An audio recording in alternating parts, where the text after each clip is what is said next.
السلام علیکم ورحمۃ اللہ وبرکاتہ۔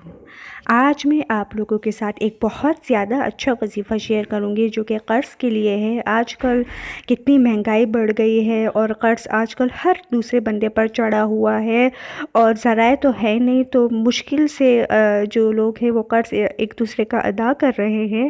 اس کے لیے میں نے بہت جگہ میں دیکھا ہر کسی کو یہی مسئلہ ہے، تو پھر میں نے سوچا کہ اس پر میں ایک وظیفے کی ویڈیو بنا لوں۔ بہت ہی آسان اور چھوٹا سا وظیفہ ہے جو صبح آپ کو 7 بار پڑھنی ہے اور شام میں آپ کو 7 بار پڑھنی ہے۔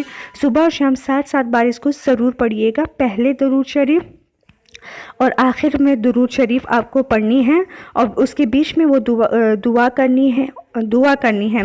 یہ دعا جب آپ یہ وظیفہ کر لیں تو پھر دعا ضرور کیجیے گا یقین کے ساتھ، اور دعا سے پہلے درود شریف اور دعا کے بعد درود شریف یہ بھی آپ کو ضرور پڑھنا ہے۔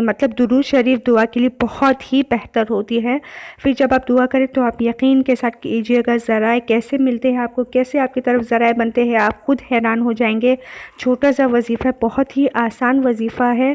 پھر آپ دیکھیں گے کہ کیسے اللہ کی مدد آپ کی طرف آتی ہے۔ اور 5 وقت کی نماز ضرور پڑھیے گا۔ یقین مانیے جب انسان 5 وقت کی نماز پڑھتا ہے تو دل کو ایک سکون ملتا ہے، رات کو بہت سکون سے نیند آتی ہے، دن بہت خوبصورت گزرتا ہے۔ 5 وقت کی نماز اپنے اوپر لازم کر لیں۔ ہم مسلمان ہیں اور ہمیں 5 وقت کی نماز پڑھنی ہے، تو آپ کے انشاءاللہ سارے مسئلے خود بخود حل ہو جائیں گے۔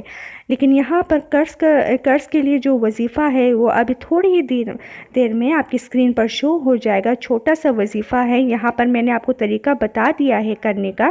یہاں پر آپ دیکھ سکتے ہیں یہ حضرت نوح علیہ السلام کی دعا ہے۔ مصیبت، تکلیف، قرض میں گھیرا ہوا شخص زیادہ سے زیادہ تعداد میں پڑھے تو بہت فائدہ ہوگا۔ اسے صبح و شام 7 یا 11 دفعہ پڑھ لینا بہتر ہے۔